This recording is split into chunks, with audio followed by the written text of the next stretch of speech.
Good morning. My name is Topher Jerome. I work for a small company in Seattle called Jasper Health. We're developing a tablet application to help people who are suicidal while they're in the emergency department. It's a small startup, and my background is a long time ago in information technology, clinical information systems, web development, and then due to my own behavioral health, mental health, and addiction issues, I dropped out of the world for a little while, and I came back and I got involved and worked in mental health for the past 12 years. And I'm also a suicide attempt survivor multiple times. And so this project to me is incredibly meaningful because it brings together my background in technology, my mental health background professionally, as well as my lived experience. And my job title is the Director of Lived Experience Integration, because that's a big part of what we're doing. And I live with substance use disorder, complex PTSD, anxiety, depression, whatever else goes along with that. When did you first become aware that something wasn't feeling quite right? And when did you decide to reach out and seek treatment? You know, you prepare all in advance and then you get the microphone, you go, what was I going to say? When did I first notice? That's really a kind of complex in a lot of ways. When I was raised in a chaotic, alcoholic, drug addicted, on a hippie commune in the Appalachian Mountains. I wasn't sent to school. I mean, it's just chaos and bizarreness and neglect and all this stuff. So I launched myself when I finally am in the world. I'm about 18 years old and working for this small nursing home. And I broke up with my boyfriend at the time, and I was incredibly depressed. And I didn't have words for what that was. I just knew that I wanted to die and I didn't like my life.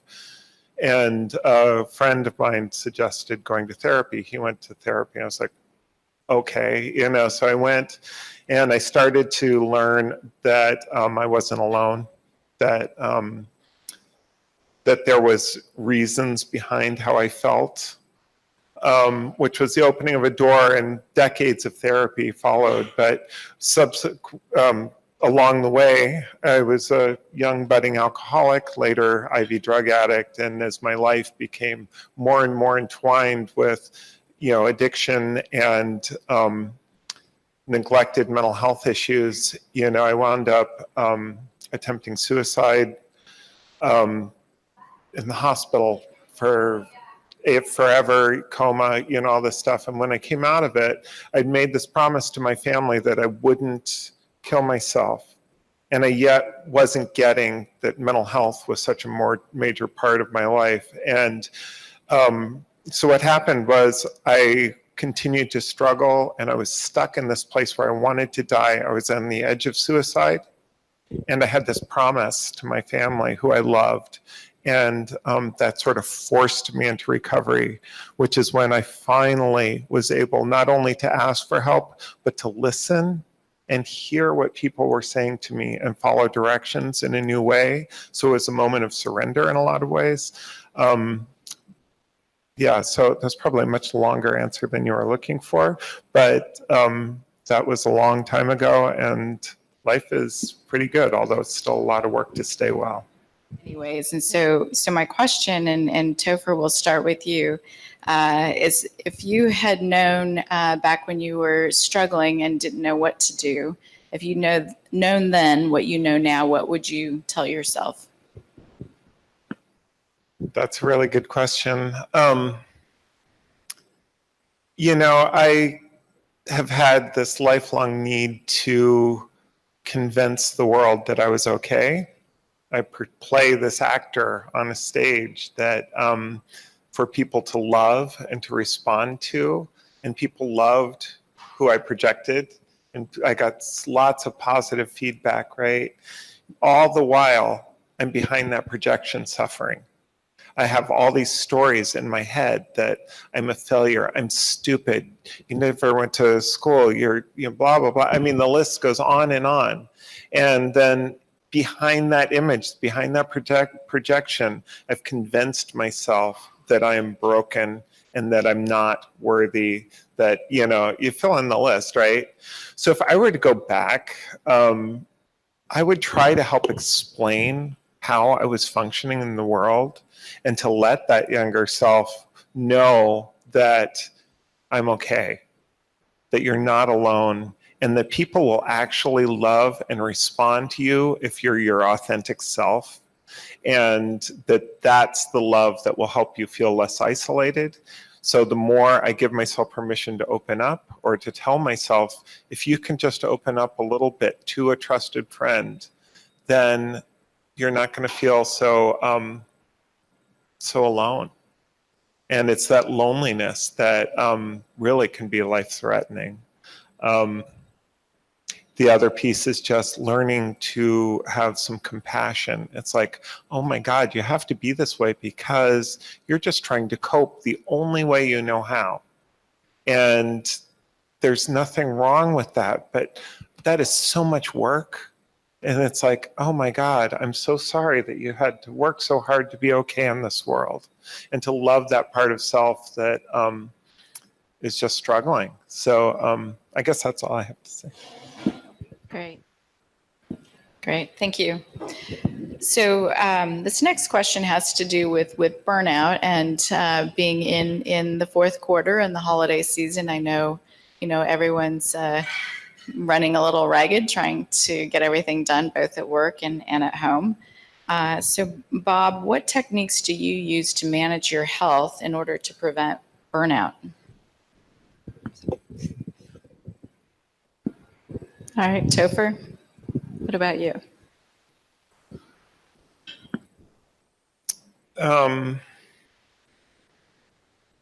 You know, being a level 5 people pleaser,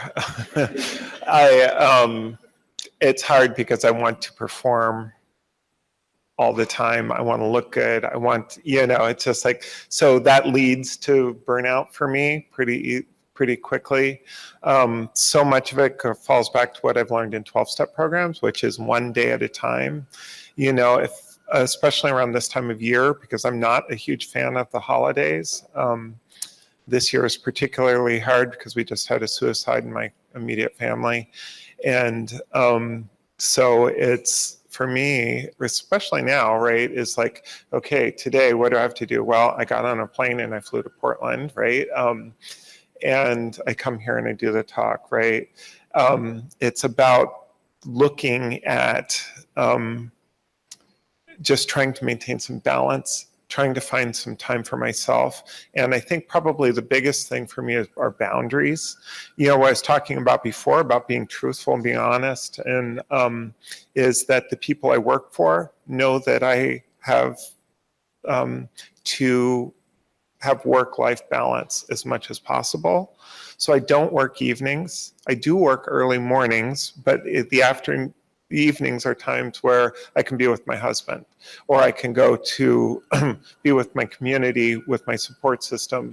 I can do things for fun. I don't work on weekends unless it's absolutely necessary. My employer knows this about me and respects the fact that I have to have some boundaries. And they also know that I'll do a good job. And so for me, it's really important to be able to communicate that with somebody, my supervisor. I work in a small company and everybody knows my story, so it's easy for me, but I think that's really important. And self-care, you know, when I'm stressed out, you know, I'm anxious, what do? I drink lots of coffee, right? I do all these things contrary. I'm tired, so I get up earlier to try to do more work, right? You know, and it's like, so I sort of have this automatic response to do the thing that's contrary to my actual mental health. So I have to remember, it's like, wait a minute, you're anxious. Relax, do some meditation, do some focused breathing. You know, I'm tired. Take a nap in the afternoon if you can, or when you get home from work. Sleep in an extra hour. You know, there's ways to manage that. And then the other one for me, which when I'm stressed out or anxious or depressed, is my eating goes out the window, right? You know, it's like I don't feel like cooking. I eat what's immediately handy. And, you know, so it's trying to maintain my diet, and also exercise is really important. I walk every morning, probably about 3 miles. And regardless, rain, snow, sleet, whatever, I get up and I go, and that's just part of my routine. And I have to maintain that even when I'm stressed. So this next question is similar, and Topher, you already started talking about this a little bit, so maybe if we could turn it back to you and then to Bob. So we are going into the holiday season, or we're in the midst of the holiday season. And the holidays can be a lot of joy, a lot of fun for people, but for some people it can also be a time of sadness and extra stress. So any thoughts or techniques that you can suggest to our employees that might help them? It's funny, I had the questions mixed up in my head, so I was thinking we were talking about the holiday question. Oh my God, expectations, right? The holidays get all about like, I need to have fun. I'm supposed to be enjoying myself. I'm showing up for family. I'm going to parties. I'm, all that stuff that goes on. And it's really giving myself permission to say no. It's like, I'm an introvert. Parties, I can enjoy them, but they're exhausting. And just give myself permission to say, no, I'm sorry. I'm just not up to it right now. I've had enough of this right now, not even needing to make excuses for people. It's just like, no, I'm sorry, I'm not going to be able to make it. Right. So that's another boundary. The other thing is around expectations. This quick story about my mother when she was alive. She used to drive me crazy. I mean, mothers can do that, but so one of the things at holidays, she was an alcoholic, and anyway, she'd be drinking, and then she'd start telling these tall tales, right? And outrageous stories, and I just all my siblings and I it would just drive us crazy. It's like, you just want to correct her. And I had a therapist once who said, can you just look at her as though she was a little old lady, a crazy little old lady? And it's like, oh, I was able to do that. So then now I'm able to do that in holiday situations or any situation where somebody's really irritating me. It's like, oh, this person's just doing the best that they can in this moment, right? I can have compassion for almost anybody. And so if I start approaching the world that way instead of like being totally annoyed or freaked out by family or whatever, it helps a lot.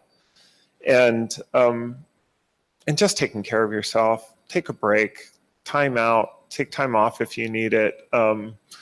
Binge watch Netflix if you need to, right? There's nothing wrong with escape in moderation. And just maintaining perspective that this day will end, the next day will end, the holidays will be over, the spring will come again.